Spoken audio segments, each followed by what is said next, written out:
Muy buenos días. Muy agradecido por la presencia de ustedes y un agradecimiento también muy especial a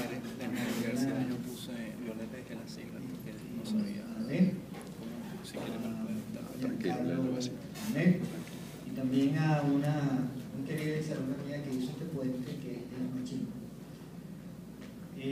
El objeto de la presentación en la primera parte es presentar evidencia que sugiere por qué es que Venezuela es un país de alto riesgo y de alta incertidumbre. Y en la segunda parte el objeto es sugerir algunas soluciones a este problema, de modo que a futuro, cuando haya planificación financiera, esta pueda transcurrir en un entorno de más certidumbre. La incertidumbre es imposible eliminarla totalmente, pero ciertamente los altos niveles de incertidumbre y riesgo que nosotros tenemos pueden ser objeto de un decremento significativo. Y el argumento mío es que esto va a depender fundamentalmente de las instituciones que pongamos en el país, es decir, de las reglas que establezcamos en el país, que permita la coordinación de los intereses de todos los venezolanos y las organizaciones pues, que integran la comunidad nacional. Entonces, como antes les decía, en esta primera parte voy a tratar de poner a Venezuela en una perspectiva internacional y ver pues, cuál ha sido nuestro desempeño comparado con otros países o prácticamente pues, con el resto del mundo. Entonces, esto que está aquí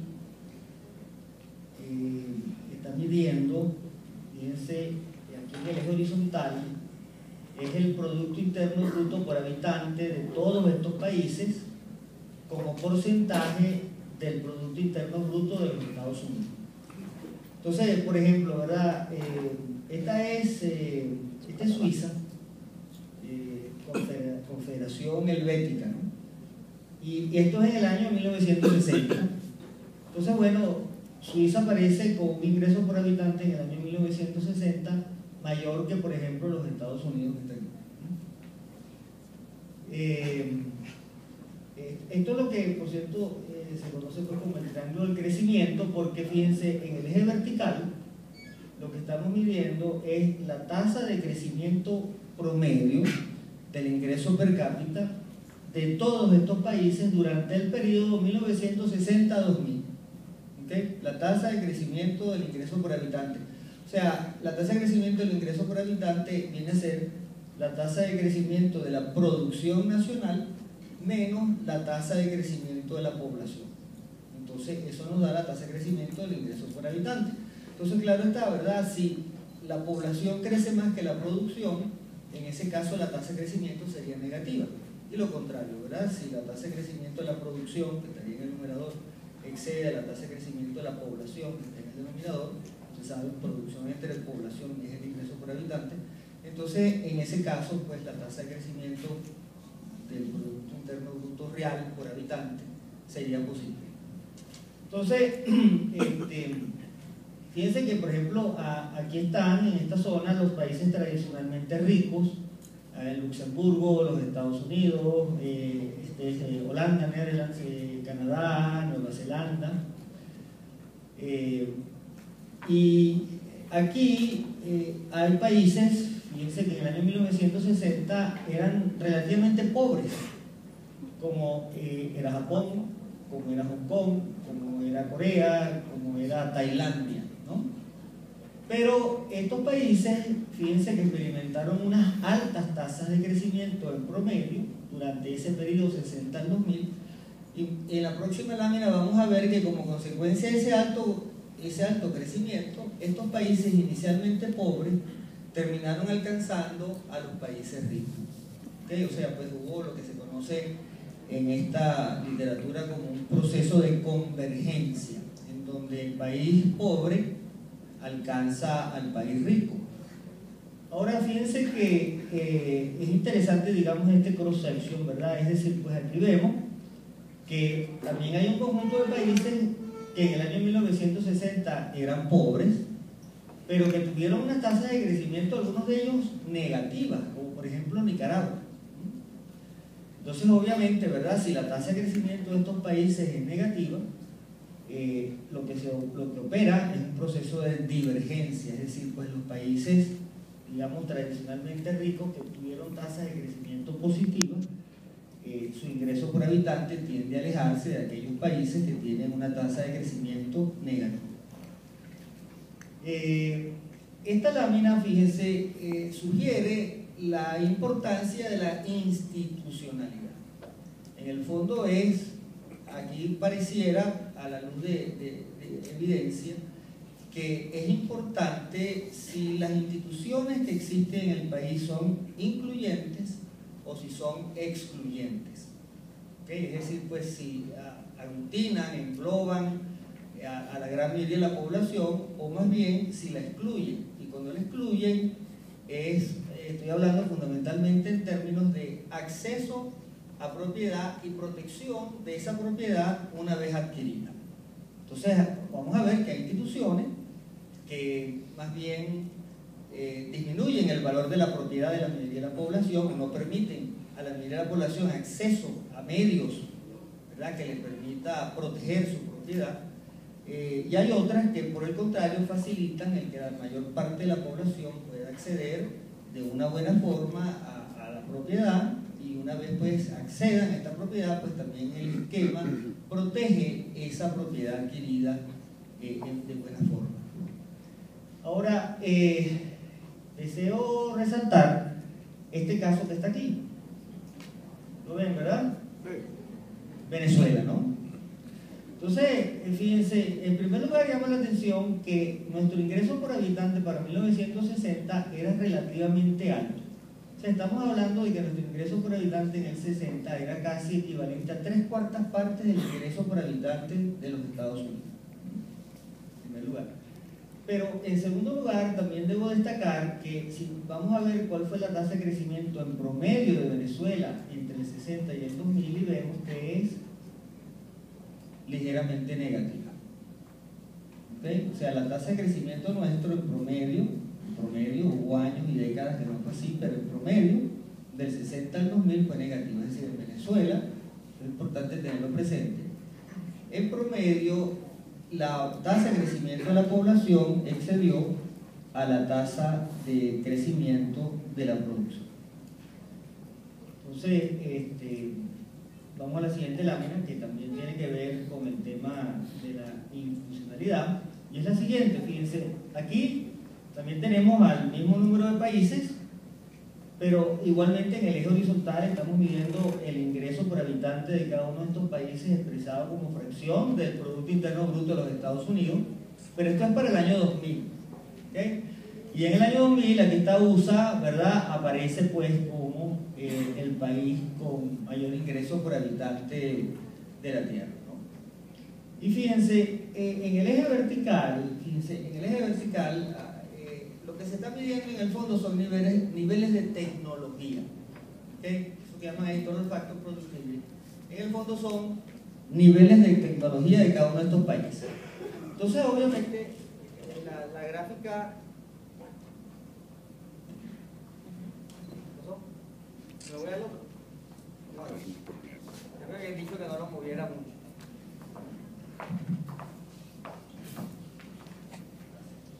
Sí lo pongo. Entonces, fíjense, obviamente, ¿verdad?, la gráfica sugiere que hay una correlación positiva entre niveles de tecnología e ingreso por habitante. ¿No? O sea, mayores niveles de tecnología están asociados a mayores niveles de ingresos por habitante expresados como fracción del Producto Interno Bruto de los Estados Unidos. Fíjense, esto también sugiere que lo que está en juego aquí en forma importante es la institucionalidad, porque nosotros nos ponemos a pensar, bueno, pero ¿qué es tecnología? Bueno, tecnología son ideas. Entonces, ¿cómo es posible pues que hay unos países que incorporen más ideas que otros en su proceso de producción? Entonces, igualmente, esto sugiere que hay un tema institucional, ¿verdad? Porque pareciera que aquellos países que protegen más la propiedad privada, bien habida, que protegen más la propiedad intelectual, en esos países los empresarios tienen los incentivos necesarios para incorporar nuevas tecnologías, es decir, nuevas ideas. En cambio, pues, el que haya países como por ejemplo aquí Tanzania, ¿verdad?, que tiene un muy bajo nivel de tecnología y al mismo tiempo está pues muy alejado de este uno, ¿verdad?, que representaría el país más rico, pues lo que sugiere es que hay una muy pobre institucionalidad en donde no se crean los incentivos para atraer las nuevas tecnologías. Déjenme hacer una pequeña digresión aquí. Fíjense, no tengo la lámina, pero este es el resultado del siguiente. La principal diferencia entre los países ricos y los países pobres son los niveles de tecnología, como aquí pues más o menos se ilustra. Es más, pareciera que hasta el nombre de capitalismo es equivocado, porque el capital, pues prácticamente lo que contribuye a esa diferencia, a los niveles de capital, es como un 25%. Trabajo con educación, otro 25%. El 50% viene explicado por diferencias tecnológicas. Y pareciera pues que a su vez las diferencias tecnológicas están íntimamente asociadas a la calidad institucional de los países. Entonces, fíjense, deseo resaltar este país que está aquí, Venezuela, ¿no? Entonces, observen, ¿verdad? Importante, ¿dónde está nuestro ingreso per cápita? Bueno, en el año 2000 equivale más o menos, un poco menos del 25% del ingreso per cápita de los Estados Unidos.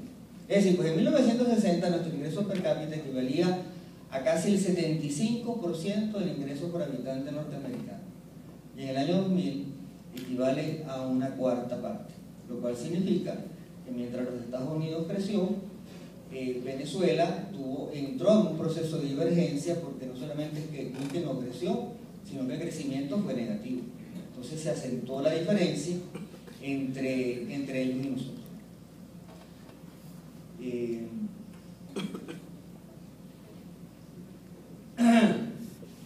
Esto es una gráfica que ilustra cómo ha evolucionado el PIB per cápita mundial, y vemos pues que en general el PIB per cápita mundial desde 1980, incluso desde antes, 1970, 60, etc., esto está hasta el 2007, pues más bien ha estado creciendo.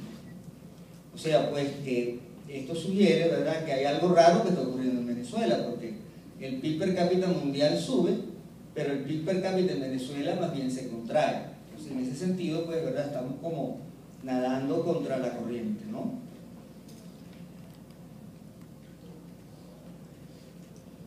Aquí, esto está tomado de un libro del profesor Jones, se llama Introducción al Crecimiento Económico, que a veces en una época lo usaba en el IESA, y en este libro aparece un conjunto de países conocidos como casos milagrosos. Entonces ustedes saben, pues este es una gráfica que refleja los milagros del sureste asiático. Entonces está Hong Kong, Singapur, Taiwán, Corea del Sur. Miren esa tasa de crecimiento promedio del 60 al 97. Me hubiera gustado conseguir el 60 al 98, pero el libro lo que trae es 60 al 97. Pero el tema pues es que estas son unas tasas de crecimiento que ningún país rico en su historia logró experimentar. Es decir, pues la existencia del milagro económico es algo relativamente reciente en este tema del crecimiento económico, y aparentemente se debe a que si yo tengo un país que inicialmente es muy pobre, pero ese país cambia su institucionalidad, y como consecuencia de esa institucionalidad el empresariado ve conveniente la adopción de nuevas tecnologías, pero como está inicialmente atrasado, entonces hay todo un universo tecnológico de distancia, ¿verdad?, entre la frontera de tecnología y donde está este país. Entonces, para ilustrarlo, ¿verdad?, no es lo mismo que un empresario contrate a un contador, ¿verdad?, público, y le da un abaco para llevar las cuentas, a que le dé una computadora, ¿verdad? Si le das el laptop, pues lo vas a hacer muchísimo más eficiente. Entonces, ¿qué ocurre? Pues que los países inicialmente atrasados tienen bajos niveles de tecnología, y claro, con este desarrollo tecnológico que ha ocurrido en la humanidad, fundamentalmente que se aceleró a raíz de la revolución industrial, Entonces, esto le da una inmensa ventaja a este país. Observen que los países tradicionalmente ricos, Estados Unidos, Inglaterra, Nueva Zelanda, etc., esos señores siempre han estado en la frontera de la tecnología. Entonces, no es lo mismo estar en la frontera de la tecnología, donde la tecnología está creciendo a razón de un 1 o 1,5% interanual, a que de repente se me abre todo un universo tecnológico y puedo adoptar las últimas o mejores tecnologías del mundo, y en consecuencia eso le da un aumento sustancial a la productividad de los trabajadores de ese país, eso por un lado. Por otro lado, otro elemento que explica el milagro económico es que si yo soy inicialmente pobre y ahí tengo unos socios comerciales ricos, bueno, esto es una maravilla, porque estos ricos van a comprar los productos que yo produzco y por lo tanto puedo aumentar mis exportaciones. Entonces, nuevamente, ¿verdad?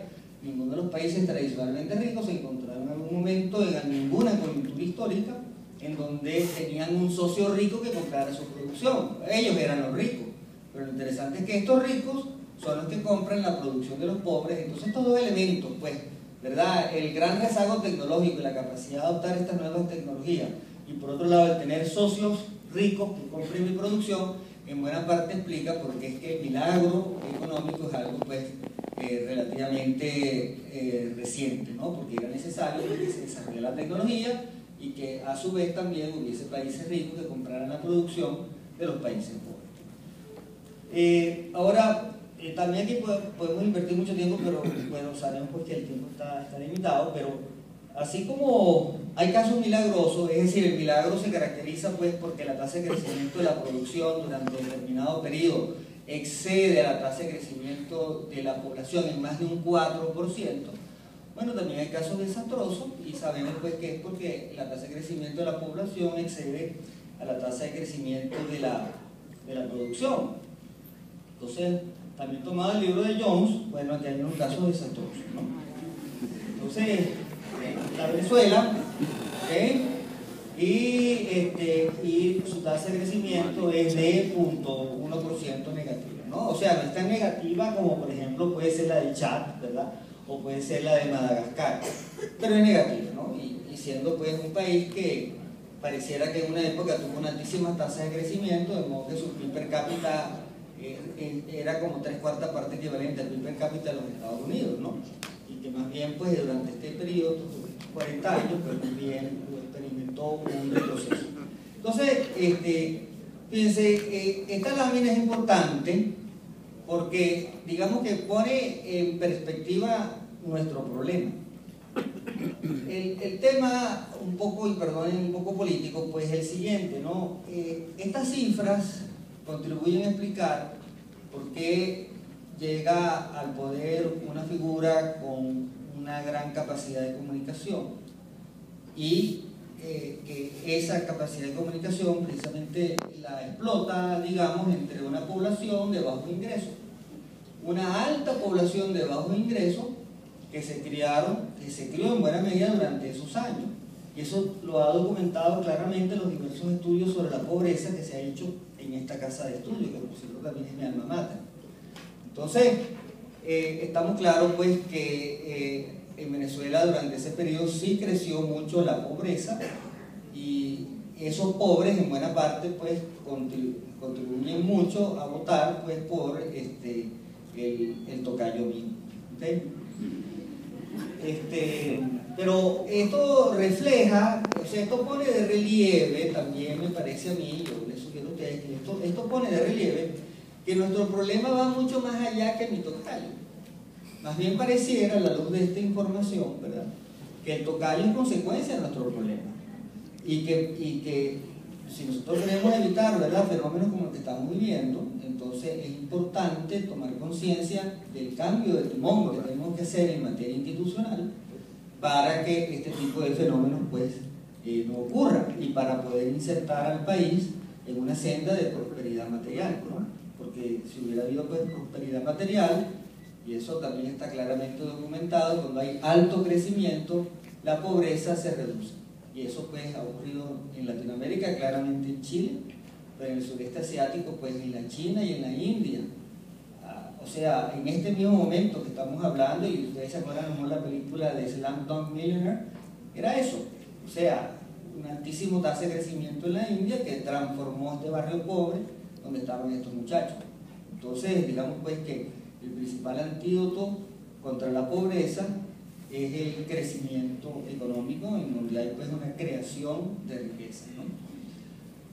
Ahora, fíjense, para poner esto un poco en otra perspectiva y realizar un contraste entre dos países, ¿no? O sea, fíjense, esto es 1920, Venezuela, el ingreso por habitante era de $1.130.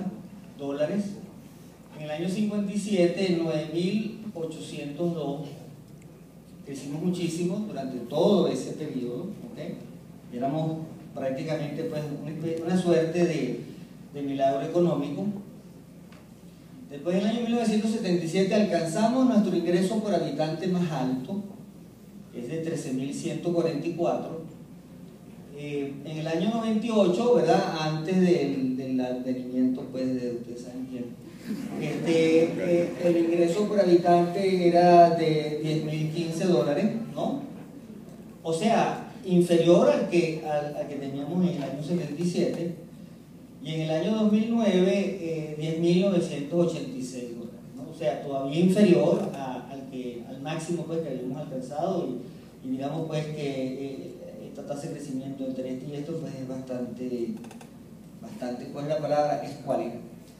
Entonces, fíjense, vamos a contrastar Venezuela, un país con tremendos recursos naturales y diversas potencialidades, como por ejemplo el turismo, con un país que prácticamente pues, no tiene ningún recurso natural. El único recurso natural que tiene es un puerto de aguas profundas, ¿okay?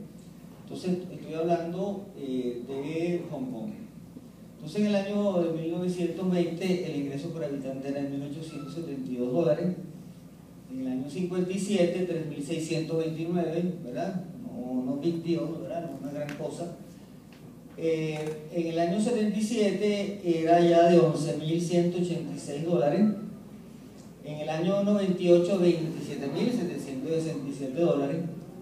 Y en el año 2009